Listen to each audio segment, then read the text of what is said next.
ब्रह्मानंदम परम सुखदम केवल ज्ञानमूर्तिम द्वंद्वातीतं गगनदृश्यं तत्त्वमस्यादिलक्ष्यम् एकं नित्यं विमलमञ्चलं सर्वसाक्षीभूतं द्वंद्वातीतं गगनदृश्यं तत्त्वमस्यादिलक्ष्यम् गुरुर्ब्रह्मा गुरुर्विष्णु गुरु महेश्वर साक्षात परब्रह्म तस्मै श्री गुरुये नमः। बोला पुंडलिक वरदार विठ्ठल श्री ज्ञानदेव तुकाराम पंढरीनाथ भगवान की जय। माऊली ज्ञानेश्वर महाराज की जय। जगद्गुरु संत तुकाराम महाराज की जय। जय जय रघुवीर समर्थ श्री गुरुदेव दत्त। विठ्ठल विठ्ठल जय हरी विठ्ठल विठ्ठल विठ्ठल जय हरी विठ्ठल विठ्ठल विठ्ठल जय हरी विठ्ठल।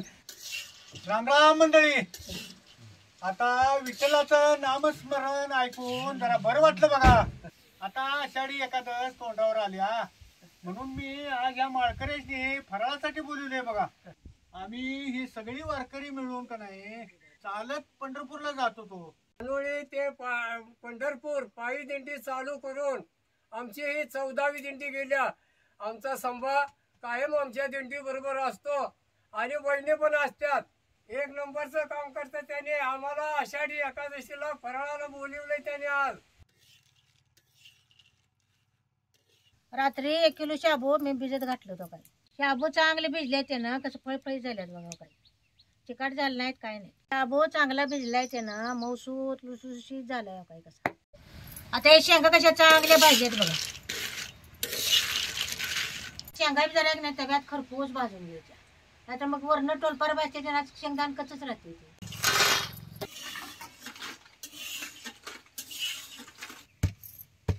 करोस्तोवर जरा गुळण शेंगा खावायची तोवर। महाराज गुळण शेंगा घ्या। बर बर बर। शेंगा बी चांगल्या भाजल्यात बघा। गुळ द्या।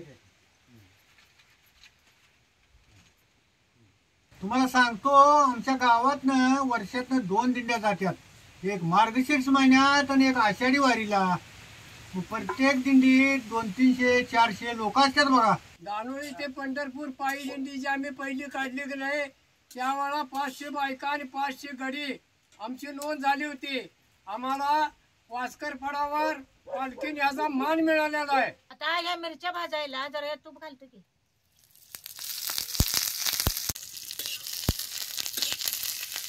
पुढे एक 8 दिवस एखादा काय म्हणलं की आमच्या गावातनं दिंडी निघायची बघा। तुम्हाला सांगतो आम्ही शाळेला जात होतो तेव्हापासून आजाजीच्या पाठीमाग लागून दिंडीला जात होतो। आजाजी आम्हाला न्यायला बघायला नेतो, चालणार नाही म्हणून। मग त्यातनं आम्ही रडून करून त्यांच्याबरोबर जाणारच। मग जिथं कुठं आता तेव्हा काय वाटा नव्हत्या, कुठं डोंगराकडे नी कुठं रानात नी वाटा, कुठं दिवस बुडेल तिथं मुक्काम व्हायचा, कुठं पाणी बघायचं, हिर बघायची आणि तिथंच पाल ठोकायचं आणि राहायचं। आता आमचा काय करणार, 3 दगडं गोळा करणार आणि त्यावेळेस आजीनं तवा ठेवून आपल्या हातावरल्या बाजरीच्या भाकरी करायच्या आणि त्याच तव्यात बाजरीच्या पिठाचा झुणका गरगटायचा आणि 2-2 भाकरी खाल्ल्या का नाही आणि पिठरा पडणार बघा। आणि पहाटेचं 5 वाजल्यापर्यंत चालायचं ते संध्याकाळी 6 वाजतो। काय उठते उरासारी कौतुकाने काय। आम्ही घरची 1-2-3च माणसं आहे वय, 100-150 लोक दिंडीला असायची। मग प्रत्येकाची सोय ना आपलं आपलं पाल मारायचं, आपल्या आपल्या चुली मांडायच्या। असं ठोकरा खाल्ल्याशिवाय देव बी आठवत नाही आणि देवाचं महत्व बी कळत नाही। आता या खरपूस मिरच्या भाजल्या त्या, आता काढून घेतो की। आता भगर करायला कढई ठेवल्या, आता कढई जरा भगर करून घेतो की। भगरीला जरा मिरच्या तिखटच घ्यायच्या, म्हणजे भगर जरा चरचरी चांगली होत्या। घालूनच मी भगर करणार आहे। आता कढई गरम झाली, आता हे तूप ओततो की।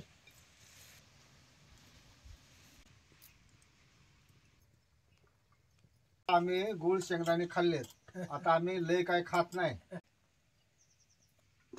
आता हे तूप गरम झाले, ह्याच्यात आता मिरच्या टाकतो।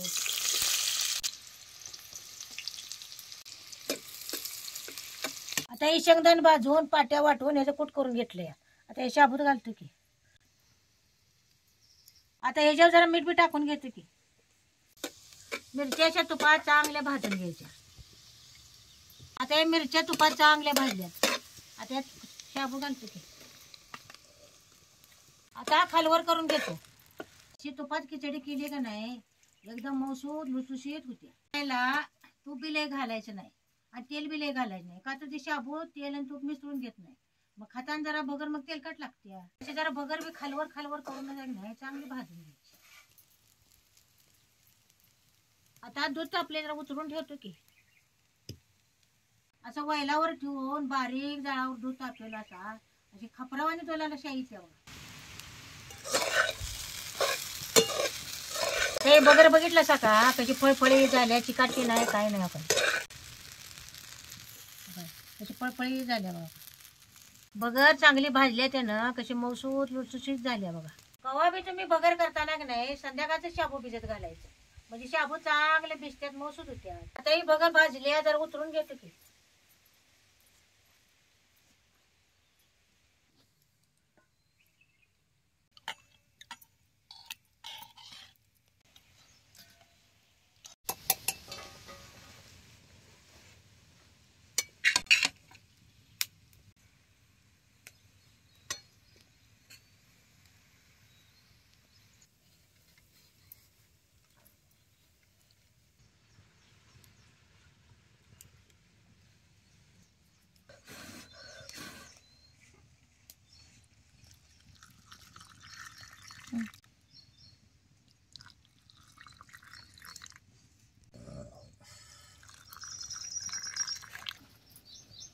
त्याच्यात एक अर्धा चमचा तूप घालतो.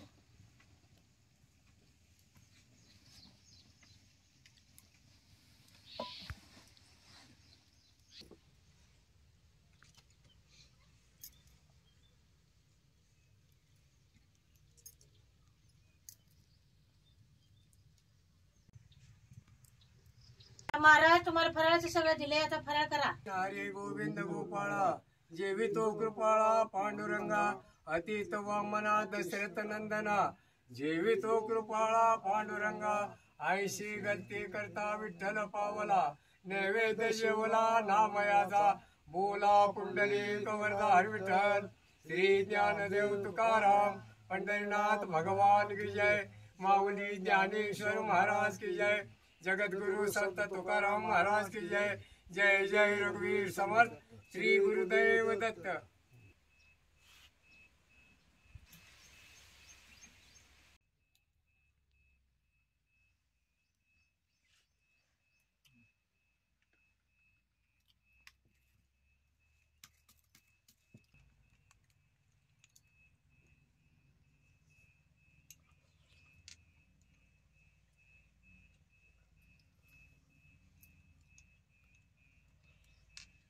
केळा शिकरान आणि तूप घालून केलेली भगर मऊ लुसलुशीत एक नंबर झाल्या ग. आणि वटाणा खाऊ असं झाल्या बघ. आवाज तुपात केली की नाही बगर मौसूद लुसलुशीतच होत्या. हे चांगली झाल्या. तुम्ही संग संग घे की जरा. अवा महाराज जेवायला मी नंतर जेवतो तुम्ही फराळ करा की. आता फराळ करायला लागलोय आम्ही. फराळाचं एक नंबरचं झालंय. तूप घालून केलेली खिचडी पण भारी झाल्या, शिखरण पण भारी झालंय. एक नंबरचं झालंय सगळं. झाले का चांगलं? हा एक नंबर.